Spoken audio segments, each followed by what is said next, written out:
चलिए शुरू करते हैं। सूरदास जी का पद यूपी बोर्ड कक्षा 10 का पाठ 1 है। सूरदास का काव्य का पद। पहला पद क्या कहता है देखते हैं। चरण कमल बंदो हरिराई, जाकी कृपा पंगु गिरिरागे, अंधे को सब कुछ दर्शाई। बहिरो सुने गूंग पुनि बोले, रंग चले सिर छत्र धराई। सूरदास स्वामी करुणामय, बार बार बंदो तिहि पाई। एक बुक उधर दे दो बच्चा, ताकि वो लोग भी देखें। ठीक, चलिए क्या कहते हैं। सूरदास जी श्री कृष्ण के बारे में, श्री कृष्ण की महिमा का वर्णन करते हुए कहते हैं, चरण कमल बंदो हरिराई, कि कमल के समान चरणों वाले हरि यानी श्री कृष्ण की मैं वंदना करता हूँ। कमल के समान चरणों वाले हरि अर्थात श्री कृष्ण की मैं वंदना करता हूँ। जाकी कृपा, जिसकी कृपा से पंगु गिरि लांघे, पंगु यानी अर्थात लंगड़ा, गिरि यानी पर्वत, लांघे यानी डाक जाए, जिसकी कृपा से लंगड़ा व्यक्ति भी पर्वत को डाक जाता है। अंधे को सब कुछ दर्शाई, दर्शाई यानी दिखाई देने लगता है, अंधे यानी अंधे को, और अंधे को सब कुछ दिखाई देने लगता है। बहिरो सुने गूंग पुनि बोले, रंक चली सिर छत्र धराई। बहरा व्यक्ति पुनः सुनने लगता है और गूंगा व्यक्ति फिर से बोलने लगता है, और रंक यानी दरिद्र या तुच्छ व्यक्ति जो है सिर पर छत्र धारण कर लेते हैं। गरीब कहो या दरिद्र कहो, ठीक है ना, या कंगाल कह सकते हो, एक ही अर्थ है। ठीक। सूरदास स्वामी करुणामय, बार बार बंदो तिहि पाई। सूरदास जी कहते हैं कि ऐसे करुणामय स्वामी की मैं बार बार वंदना करता हूँ। ठीक, एक बार फिर इसको जो है केवल हिंदी में समझ लीजिए। सूरदास जी कहते हैं, कमल के समान चरणों वाले श्री कृष्ण की मैं वंदना करता हूँ, जिसकी कृपा से लंगड़ा व्यक्ति भी पर्वत को डांक जाता है, अंधे को सब कुछ दिखाई देने लगता है, बहरा व्यक्ति सुनने लगता है और गूंगा व्यक्ति पुनः बोलने लगता है, और दरिद्र व्यक्ति सिर पर छत्र धारण कर लेते हैं। सूरदास जी कहते हैं, ऐसे करुणामय स्वामी की मैं बार बार वंदना करता हूँ। और करना भी क्यों नहीं चाहिए भाई, जब इनका व्यापक इतना प्रभाव है तो करना क्यों नहीं चाहिए। कोई संशय है किसी को? नहीं। चलिए दूसरे बात पद पे चलते हैं। दूसरा पद क्या कहता है। अभिगत गति कछु कहत न आवे, ज्यों गूंगे मीठे फल को रस अंतर्गत ही भावे। मान बानी को अगम अगोचर, नहीं एक लाइन छूट गई। परम स्वाद सब ही सुनिरंतर, अमित तोष उपजावे। मन बानी को अगम अगोचर, सो जाने जो पावे। रूप रेख गुण जात गुजाति, निरालंब कित धावे। सब विधि अगम विचार हिताते, सूर सगुन पद गावे। सूरदास जी देखिए यहाँ पर जो है निराकार ब्रह्म के बारे में कहते हैं कि अभिगत गति कछु कहत न आवे, कि उस निराकार ब्रह्म की गति के बारे में कुछ कहा नहीं जा सकता। जो गूंगे मीठे फल को रस अंतर्गत ही भावे। ज्यों यानी जैसे, गूंगे यानी गूंगा व्यक्ति को मीठे फल का रस अंतर्गत यानी उसके अंतरात्मा में ही, हृदय में ही भाता है। यानी गूंगा व्यक्ति मीठे फल के आनंद को अपने हृदय में ही लेता है, वह उसे कह के व्यक्त नहीं कर सकता। उसी प्रकार से उस निराकार ब्रह्म का जो परम स्वाद सब ही सुनिरंतर अमित तोष उपजावे, उस निराकार ब्रह्म का जो स्वाद है वह केवल हृदय में अमृत उत्पन्न करता है, उसे हम व्यक्त करके बता नहीं सकते, उसे कहा नहीं जा सकता। ठीक। मन वाणी को अगम अगोचर, जो सो जाने जो पावे, कि जो मन से वाणी यानी वचन से अगम अगोचर है, जो दिखाई न दे, जो जिसको हम छू न सके। अगम अगोचर यानी जो चलने फिरने, दिखाई देने, छूने में जो है असमर्थ हो, कि मन से वचन से वो जो है निराकार ब्रह्म क्या है, अगम अगोचर है। सो जाने जो पावे, जो उन्हें जानता है केवल वही पा सकता है, उसे हम नहीं पा सकते। रूप रेख गुण जात गुजाति, निरालंब कित धावे, कि न तो उनका कोई रूप है, न रेख है, न गुण है, न जाति है, और बिना किसी आश्रय के हम कितना दौड़े। निरालंब कित धावे, निरालंब का अर्थ होता है बिना किसी आश्रय के, कि बिना किसी आश्रय के हम उसे कहाँ ढूंढें या कहाँ पा सकते हैं। ठीक है ना। अगर ईश्वर के बारे में पता हो, रूप स्वरूप पता हो, हमें मंदिर का पता हो, तो हम निश्चित उस स्थान पहुंच जाते हैं। जब उसका पता ही ना, तो हम बिना आश्रय के कहाँ जाएंगे। तो वही जो है सूरदास जी ने कहा है कि उस जो है निराकार ब्रह्म का तो कोई रूप स्वरूप है ही नहीं, तो हम बिना आधार के कहाँ तक उसे पाने के लिए दौड़े। निरालंब कित धावे, बिना आधार कर कितना दौड़े पाने के लिए। सब विधि अगम विचार हिताते, सूर सगुन पद गावे। सूरदास जी कहते हैं कि सब विधियों पर विचार करने के बाद मैं अपने श्री कृष्ण के पद की गान करता हूँ, उनके पदों की जो है गुणगान करता हूँ। मेरे श्री कृष्ण के जो है चरणों के अलावा और कोई ईश्वर मुझे मिलते ही नहीं हैं। ठीक। संशय है किसी को किसी लाइन में तो पूछ लीजिए। एक बार हिंदी में मैं फिर से समझा देता हूँ ताकि अच्छे से आपको समझ में आ जाए। सूरदास जी कहते हैं कि उस जो है अविगत गति अर्थात उस निराकार ब्रह्म की गति के बारे में कुछ कहा नहीं जा सकता। जैसे गूंगा व्यक्ति मीठे फल के रस को अपनी अंतरात्मा में ही महसूस करता है, उसे व्यक्त नहीं कर सकता, उसी प्रकार से वो जो निराकार ब्रह्म है उसका स्वाद हम अपने हृदय में ही उत्पन्न कर सकते हैं, उसे कह नहीं सकते, उनका वर्णन नहीं कर सकते। और जो मन से, जो वाणी से जो है अगम अगोचर हैं, उनको वही पा सकता है जो उन्हें जानता है। और उनका न तो कोई रूप है, स्वरूप है, न गुण है, न गुजाति है, तो हम बिना आश्रय के कहाँ तक दौड़े। और सब विधियों पर विचार करने के बाद सूरदास जी कहते हैं मैं श्री कृष्ण के जो है चरणों की वंदना करता हूँ, उनके पदों को गाता हूँ, क्योंकि भाई उस निराकार ब्रह्म को खोजना तो जो है मुश्किल है। समझ में आया सभी को? कल आप लोग इसकी व्याख्या बना के निश्चित लाइएगा, ठीक।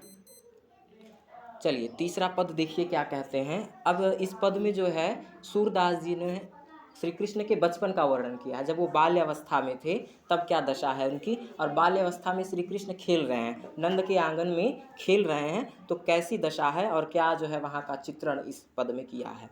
चलिए देखते हैं। पेंसिल साथ में रखिए, जो कठिन वर्ड बताते चलेंगे उसको लिखते रहिएगा। देखिए क्या है पद नंबर 3। किलकत कान घुटुर बन आवत, मणिमय कनक नंद के आंगन, बिंब पकिर वै धावत, कबहू निरख हरि आप छाह को करी सो पकरन चाहत, किलक हसत राजत द्वैदतिया पुनि पुनि तिय अवगाहत, कनक भूमि पर कर पग छाया यह उपमा इकिराजत, करी करी प्रतिपत प्रतिमन वसुधा कमल बैठकी साजत, बाल दशा सुख निरख जसोदा पुनि पुनि नंद बुलावत, अचरा तरलय ढाक सूर्य के प्रभु को दूध पियावत। देखिए बड़ा ही सुंदर वर्णन किया है, ठीक। किलकत कान घुटुर बनियावत, किलकत यानी किलकारियाँ मारते हुए, क्योंकि श्री कृष्ण अभी बाल्य अवस्था में है, छोटे से हैं, तो छोटे बच्चे किलकारियाँ मारते हैं। तो किलकत का क्या अर्थ होगा? किलकारियाँ मारते हुए। कान है यानी कान्हा यानी श्री कृष्ण जी, घुटुरवन यानी घुटनों के बल, क्योंकि छोटे बच्चे घुटनों के बल चलते हैं ना, हाथ और घुटनों के बल वो चलते हैं। आवत यानी आ रहे हैं, किलकारियाँ मारते हुए श्री कृष्ण घुटनों के बल आ रहे हैं, ठीक। मणिमय कनक नंद के आंगन, बिंब पकिर वै धावत, मणिमय यानी मणि रूपी, कनक यानी सोने के, आंगन यानी आंगन में, मणि रूपी सोने के आंगन में, यानी नंद यानी श्री कृष्ण के जो पिता थे जिन्होंने पालन पोषण किया, कि नंद के मणिमय कनक रूपी आंगन में बिंब पकिर वै धावत, बिंब का मतलब होता है परछाई, पकिर वै यानी पकड़ने के लिए, धावत यानी दौड़ रहे हैं, कि मणि रूपी उस जो है सोने के आंगन में अपने प्रतिबिंब को पकड़ने के लिए दौड़ रहे हैं, अपना प्रतिबिंब अपनी छाह देख रहे हैं और उसे पकड़ने की लालसा में दौड़ रहे हैं, ठीक। चूँकि अभी बाल्य अवस्था में है, छोटी अवस्था में है, इसलिए। चलिए आगे क्या होता है। कबहू निरख हरि आप छाह को करिसो पकड़न चाहत, कबहू यानी कभी, निरख यानी देख कर, हरि यानी श्री कृष्ण जी, आप यानी अपने, छाह यानी परछाई को, श्री कृष्ण कभी अपने परछाई को देखकर करिसो पकड़न चाहत, कर का अर्थ होता है हाथ, हाथ से पकड़ना चाहते हैं। श्री कृष्ण कभी अपनी परछाई को देखकर उसे हाथ से पकड़ना चाहते हैं, हाथ से पकड़ने की चेष्टा करते हैं। किस चीज़ को? अपनी परछाई को। आगे कहते हैं किलक हसत राजत द्वैदतिया पुनि पुनि तिह अवगाहत, किलक फिर वही वर्ड आया शब्द, किलक जब वो किलकारी मार के हंसते हैं तो राजत द्वैदतिया, जब वह किलकारी मारकर हंसते हैं तो राजत यानी सुशोभित होता है, द्वैदतिया यानी दो दांत, क्योंकि छोटे बच्चों के अक्सर दो दांत आगे वाले पहले आते हैं, है ना। तो जब वो किलकारी मारकर हंसते हैं तो उनके जो दो दांत हैं आगे के वो बहुत ही सुशोभित होते हैं, और पुनि पुनि तिय अवगाहत, और बार बार वह वैसा करते हैं, यानी बार बार हंसते हैं और जब वो दांत की छवि दिखाई देती है इसलिए वह बार बार वही क्रीड़ा कर रहे हैं, ठीक। कनक भूमि पर कर पग छाया यह उपमा इक राजत, और कनक भूमि, फिर कनक शब्द आया, कनक का तात्पर्य यहाँ सोना है, कि सोने की, सोने रूपी भूमि पर जो है उनके कर पग छाया, उनके हाथों और पग यानी पैरों की जो छाया पड़ रही है, यह उपमा इक राजत, यह उपमा अत्यंत ही सुशोभित लग रही है, बड़ी ही अच्छी लग रही है, यानी उस स्वर्ण की भूमि पर जब श्री कृष्ण के हाथ और पैरों की छाया पड़ रही है तो अत्यंत ही सुशोभित लग रहा है और सुंदरता बढ़ जा रही है उस भूमि की, ठीक। आगे देखिए करी करी प्रतिबद्ध प्रतिमन वसुधा कमल बैठ की राजत, करी करी प्रतिबद्ध, करी कर यानी कर करके, प्रतिपद यानी हरे, यानी वो चलते फिर बैठ जाते हैं, प्रतिमन वसुधा, वसुधा पर जो है यह क्रीड़ा करते हुए, यानी थोड़ी दूर चलते हैं पुनः बैठ जाते हैं, छोटे बच्चों का जैसा व्यवहार होता है कि थोड़ी दूर चलते हैं बैठ जाते हैं थक के, फिर थोड़ी दूर चलते हैं फिर, तो यही क्रीड़ा श्री कृष्ण जी बार बार कर रहे हैं। तो इसी बात को यहाँ सूरदास जी ने लिखा है कि करी करी प्रतिबद्ध प्रतिबन वसुधा, वसुधा यानी पृथ्वी, कि बार बार यही क्रीड़ा करके वो पृथ्वी पर बैठ जाते हैं। और कमल बैठ की साजत, ऐसा लगता है कि जो वसुधा है, पृथ्वी है, वो श्री कृष्ण को बैठने के लिए कमल का आसन बिछा दे रही हो।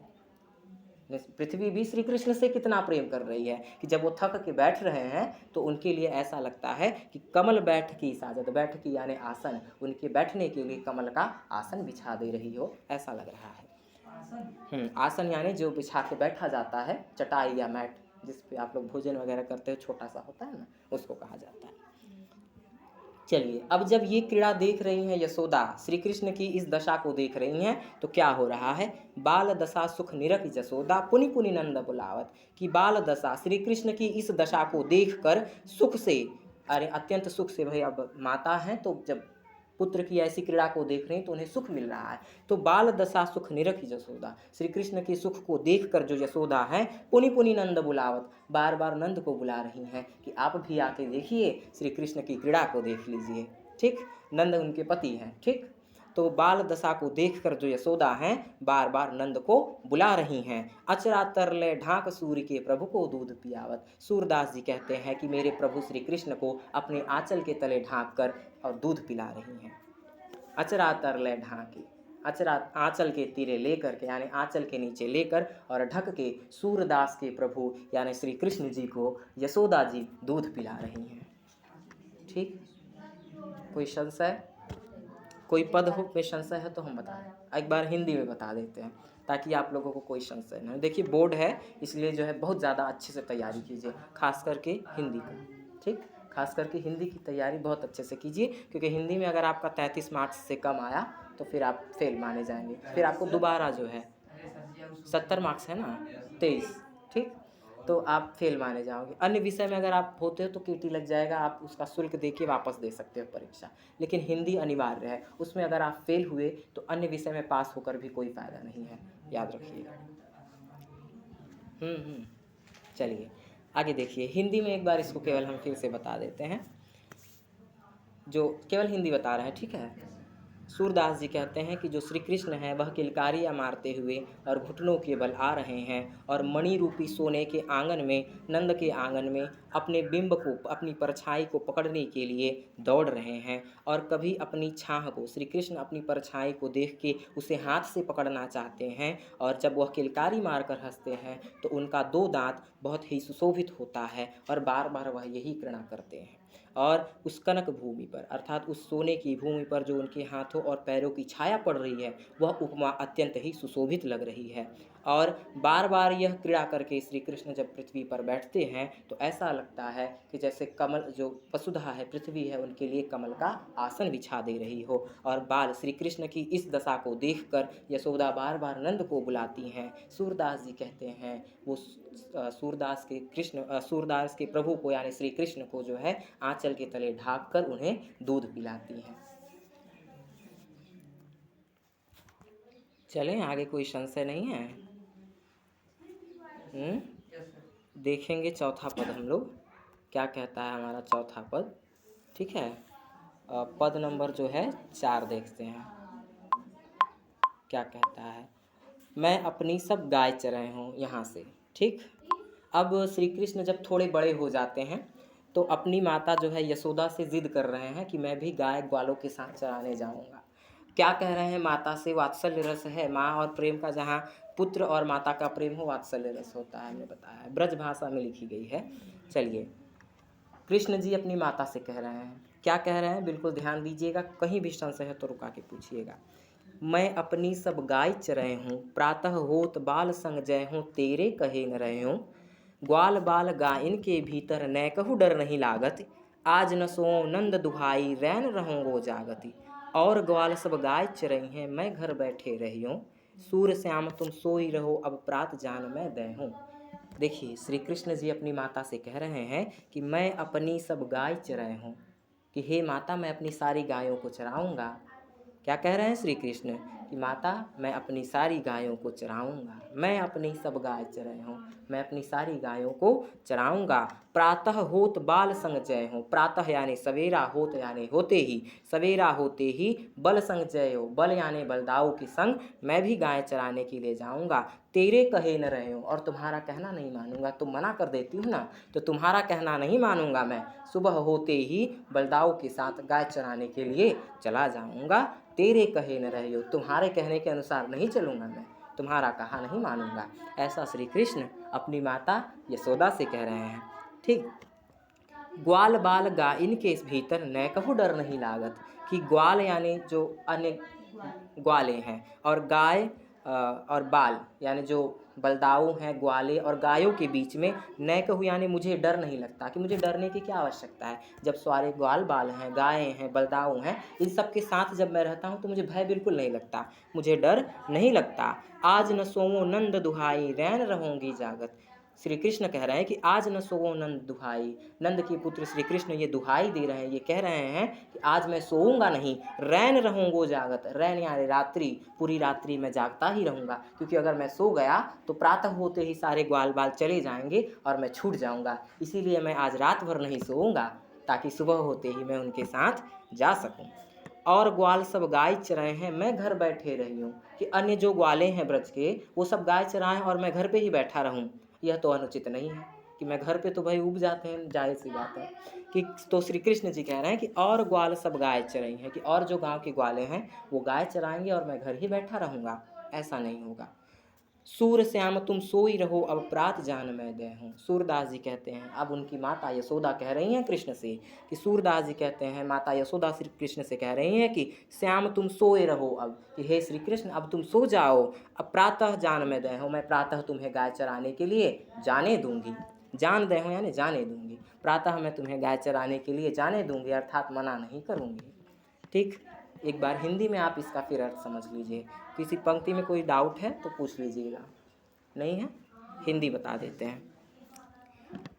श्री कृष्ण जी अपनी माता से कह रहे हैं कि मैं अपनी सभी गायों को चराऊंगा और प्रातः होते ही बलदाऊ के संग जाऊंगा और आपका कहा नहीं मानूंगा, और ग्वाल बाल और गायों के भीतर बलदाऊ के साथ रहते हुए मुझे डर नहीं लगता है, और ग्वाल सब, और आज मैं जो है पूरी रात्रि जागता रहूँगा, क्योंकि प्रातः होते ही तो सभी ग्वाले चले जाते हैं और मैं छूट जाता हूँ, इसीलिए मैं पूरी रात्रि जागता ही रहूँगा। और ग्वाल सब गाय चराने चले जाते हैं और मैं तो घर पे ही बैठा रह जाता हूँ।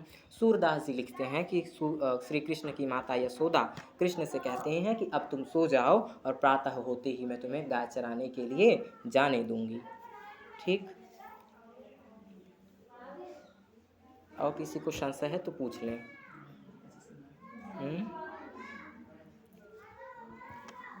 संशय है किसी को? नहीं है? चलिए इसे कल आप लोग बना के लाइएगा। अब देखिए अगला 5वां पद आते हैं, फिर इसे स्टॉप करेंगे, हम थोड़ा थोड़ा पढ़ेंगे ताकि आपको समझ में आता रहे। चलिए 5वां पद पढ़ा देते हैं हम, ठीक है ना? पढ़ा दें इसे? चलिए पढ़ा देते हैं। देखिए पद नंबर 5 है, और अब पहले तो देखिए ऊपर श्री कृष्ण ने जो है अपनी माता से जिद किया कि मैं गाय चराने के लिए जाऊंगा, लेकिन अब यहाँ क्या कह रहे हैं उसी का ठीक विपरीत हो रहा है। श्री कृष्ण कह रहे हैं कि मैया हो न चरई हो गाय, सिगरे ग्वाल घिरावत मोसो मेरे पाए पिराए, जो न पत्याय पूछ बलदाऊं अपनी सौह दिवाए, यह सुनी माई जसोदा ग्वालिन गारी देत रिसाए, मैं पठवती अपने लड़िका को आवे मन बहराए, सूर श्याम मेरो अति बालक मारत ते ही रिंगाए। जो श्री कृष्ण हैं अब अपनी माता से जो है शिकायत कर रहे हैं। पहले ऊपर तो उन्होंने कहा कि मैं गाय चराने जाऊंगा, अब क्या शिकायत कर रहे हैं कि मैया हो न चराए हो गाय, कि हे मैया मैं गाय चराने नहीं जाऊंगा, मैया हो न चराए हो गाय, न लिखा है यानी नहीं, कि मैं गाय चराने नहीं जाऊंगा। क्यों नहीं जाऊंगा? सिगरे ग्वाल घिरावत मूसो मेरे पाए पिरात, कि जो ग्वाले हैं सारे ग्वाले मुझसे ही गायों को घिरवाते हैं, घिरवाना यानी उनको हाँकना या बटोरना। ठीक। तो सिगरे ग्वाल घिरावत मूसो, कि जो ग्वाले हैं वो सारी गाय मुझी से हंकवाते हैं, मेरे पाए पिरात, मेरे पैरों में दर्द हो जाता है, मेरे पैर दुखने लगते हैं जब मैं गायों को हंकाता हूँ तो। जो न पत्याएं पूछ बलदाऊ, और यदि आपको पत्याएं यानी यकीन न विश्वास नहीं हो रहा है तो बलदाऊ से पूछ लीजिए, पूछ ही बलदाऊ बलदाऊ से पूछ लीजिए। अगर आपको विश्वास नहीं है, आपको पतिया नहीं रही हैं, तो आप बलदाऊ से पूछ लीजिए। अपनी सौंह दिवाए, सौंह यानी कसम देकर, अपनी कसम देकर बलदाऊ से पूछ लीजिए कि मैं झूठ नहीं बोल रहा हूँ। अगर आपको मेरी बात पे विश्वास न हो तो आप कसम दे के बलदाऊ से पूछ लीजिए। ठीक। यह सुनी माई यशोदा ग्वालिन गारी देत रिसाए। जब इतना सुनती हैं तो माँ यशोदा जो हैं वो ग्वाली जो हैं उनको गारी देत रिसाए, गाली देते हुए अपना क्रोध प्रकट करती है। रिसा यानी क्रोध। अब गाली देने का मतलब यहाँ वो प्रेम से जो है उन्हें झिड़क लगाती हैं, प्रेम से उन ग्वालों को डांटती हैं। ठीक है ना। गाली देने का मतलब आप यहाँ वो वाली गाली मत समझिएगा। ठीक। प्रेम से जो है, चूँकि श्री कृष्ण शिकायत कर रहे हैं। देखिए कभी कभी क्या होता है, आप जब शिकायत करते हो किसी चीज़ की तो घर वाले आपका मन रखने के लिए थोड़ा उस विषय में बोल देते हैं। तो वही जो है उनकी माता यशोदा भी कर रही हैं। ठीक। कि श्री कृष्ण का मान रखने के लिए वो ग्वालों पर गुस्सा दिखा रही हैं और उन्हें गाली दे रही हैं। ठीक। मैं पठवती अपने लड़िका को आवे मन बहराए। यशोदा जी कह रही हैं कि मैं पठवती यानी भेजती हूँ, पठाना यानी भेजना, कि मैं पठवती अपने लड़िका को, लड़िका यानी लड़के यानी पुत्र यानी श्री कृष्ण को, कि मैं अपने पुत्र श्री कृष्ण को भेजती हूँ। आवे मन बहराए, कि वो गाय चराने जाए और उसका मन बहल जाए, वो मन बहला के चला आए। लेकिन अब क्या हो रहा है, सूर श्याम मेरो अति बालक मारत ते ही रिगाए। सूरदास जी कहते हैं कि माता यशोदा जो हैं वो कहती हैं कि मेरा जो बालक है मारत ते ही रिगाए, मेरे बालक को जिन्होंने रिझाया है उन ग्वालों को मारने के लिए जो है अपना क्रोध प्रकट करती है, यानी उन ग्वालों को मैं मारूंगी, ऐसा वो कहती हैं। ठीक। कौन? यशोदा। ठीक। हिंदी एक बार इसका जो है आप लोग देख लीजिए, उसके बाद इसे ख़त्म करते हैं। आगे के पदों को हम कल पढ़ेंगे। श्री कृष्ण अपनी माता से कह रहे हैं कि मैया हो न चराए हो गाय, कि माता मैं गाय चराने नहीं जाऊंगा, सारे ग्वाल मुझसे ही गायों को खिलवाते हैं, मेरे पैर दर्द करने लगते हैं, मेरे पैरों में पीड़ा होने लगती है। अगर आपको मुझ पर विश्वास न हो तो बलदाऊ से अपनी कसम दिलवा के पूछ लीजिए। और ये जब इतना सुनती हैं यशोदा तो वो जो है ग्वालों पर अपना क्रोध प्रकट करती हैं और उन्हें गालियाँ देती हैं और कहती हैं कि मैं अपने पुत्र को भेजती हूँ कि वो मन बहला कर आ जाए। और सूरदास जी कहती हैं कि जो माता यशोदा हैं वह बालकों को मारने के लिए ऐसा प्रकट करती हैं कि अब मैं उन बालकों को मारूंगी कि उन्होंने मेरे बालक को परेशान किया है। ठीक। ख़त्म।